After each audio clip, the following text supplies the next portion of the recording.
ওদালগুৰি জিলাৰ দায়িত্বত যোৱা 14, 15 আৰু 16 অক্টোবৰ তাৰিখে ডিষ্ট্ৰিক্ট লেভেল টিচাৰ্ছ কনক্লেভ অনুষ্ঠিত হয়।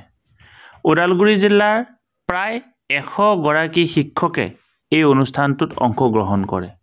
100 গৰাকী শিক্ষকৰ মাজৰ পৰা 19 গৰাকী শিক্ষক-শিক্ষয়িত্ৰীয়ে তেওঁলোকে নিজ নিজ শ্ৰেণীকোঠাত ছাত্ৰ-ছাত্ৰীসকলক পঢ়ুৱাবৰ বাবে কি পৃথক প্ৰথা অৱলম্বন কৰে আৰু ইয়াৰ দ্বাৰা ছাত্ৰ-ছাত্ৰীসকল কেনেকুৱা ধৰণে উপকৃত হৈছে সেই বিষয়ে বক্তব্য দাঙি ধৰে। উক্ত অনুষ্ঠানত আমিও এজন CRC কোঅৰ্ডিনেটৰ হৈ থকা স্বত্তেও নিজ বিদ্যালয়ত কেনেকুৱা ধৰণে 4টাকৈ ক্লাছ কৰিবৰ কাৰণে চেষ্টা কৰোঁ আৰু আমি আমাৰ ছাত্ৰ-ছাত্ৰীসকলক পাঠদান কৰাৰ ক্ষেত্ৰত ডিজিটেলি কি নতুন ব্যৱস্থা প্ৰৱৰ্তন কৰিছোঁ আৰু ইয়াৰ ফলত ছাত্ৰ-ছাত্ৰীসকল কেনেকুৱা ধৰণে উপকৃত হৈছে সেই বিষয়ে বক্তব্য দাঙি ধৰোঁ। উক্ত অনুষ্ঠানৰ লগত সংগতি ৰাখি এখন TLM মেলাও অনুষ্ঠিত কৰা হয়।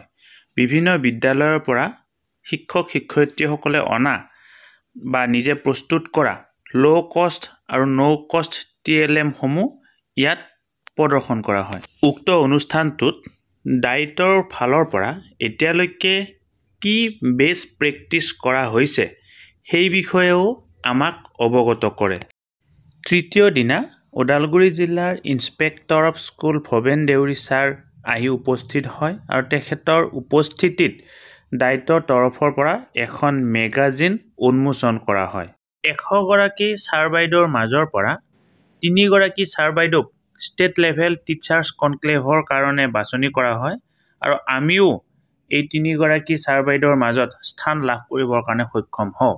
পৰৱৰ্তী পৰ্যায়ত ষ্টেট লেভেল কনক্লেভত অংশগ্ৰহণ কৰিবৰ কাৰণে আমি সুবিধা পাম আৰু ইয়াৰ বাবে এখন চাৰ্টিফিকেট দৰং জিলাৰ দায়িত্বৰ অৱসৰপ্ৰাপ্ত প্ৰিন্সিপাল মহাশয়ৰ পৰা গ্ৰহণ কৰোঁ।